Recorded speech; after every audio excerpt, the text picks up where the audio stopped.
ರಾಜು ಒಂದು ಪುಟ್ಟ ಹಳ್ಳಿಯಲ್ಲಿ ವಾಸಿಸುತ್ತಿದ್ದ. ಅವನು ಯಾವಾಗಲೂ ಸಂತೋಷ ಮತ್ತು ಪ್ರಾಮಾಣಿಕನಾಗಿದ್ದ. ಅವನ ಮನೆ ಹಸಿರು ಹೊಲಗಳ ಪಕ್ಕದಲ್ಲಿತ್ತು. ಬೆಳಿಗ್ಗೆ ಅವನು ತನ್ನ ತೋಟದಲ್ಲಿ ಕೆಲಸ ಮಾಡುತ್ತಿದ್ದ. ಅವನ ಪ್ರಾಮಾಣಿಕತೆ ಎಲ್ಲರಿಗೂ ತಿಳಿದಿತ್ತು. ಒಂದು ದಿನ ಧರ್ಮಪ್ಪ ಎಂಬ ವ್ಯಾಪಾರಿ ಬಂದರು. ಧರ್ಮಪ್ಪ ಬುದ್ಧಿವಂತ ಮತ್ತು ಶ್ರೀಮಂತರಾಗಿದ್ದರು. ಅತ್ಯಂತ ಪ್ರಾಮಾಣಿಕರಿಗೆ ಬಹುಮಾನವಿದೆ ಎಂದರು. ಅವರು ಎಲ್ಲರಿಗೂ ಒಂದೊಂದು ಸಣ್ಣ ಬೀಜ ನೀಡಿದರು. ಈ ಬೀಜದ ಮೌಲ್ಯ ಕಂಡುಹಿಡಿಯಿರಿ ಎಂದು ಹೇಳಿದರು. ರಾಜು ತನ್ನ ಬೀಜವನ್ನು ನೋಡಿದ. ಅದು ಸೀಳಿತು. ಇದು ಸತ್ಯಬೀಜ, ಕಾಣಲು ಸಾಮಾನ್ಯ.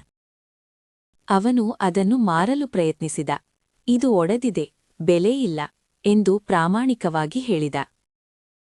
ಜನ ನಕ್ಕರು. ಯಾಕೆ ಸತ್ಯ ಹೇಳುತ್ತೀಯಾ? ರಾಜು ಮೌಲ್ಯ ಹೇಳಿದ.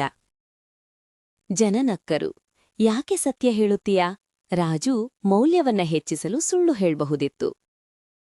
ಅವನಿಗೆ ಬಹಳಷ್ಟು ಹಣದ ಆಸೆ ಇತ್ತು, ಆದರೆ ಸುಳ್ಳು ಹೇಳಲು ಅವನ ಹೃದಯ ಒಪ್ಪಲಿಲ್ಲ. ಸತ್ಯವು ಹಣಕ್ಕಿಂತ ಹೆಚ್ಚು ಬೆಲೆ ಬಾಳುತ್ತದೆ ಅಂದುಕೊಂಡ. ಅವನು ಬೀಜವನ್ನು ಸುರಕ್ಷಿತವಾಗಿ ಇರಿಸಿದ. ಕೆಲವು ದಿನಗಳ ನಂತರ ಧರ್ಮಪ್ಪ ಹಿಂದಿರುಗಿದರು.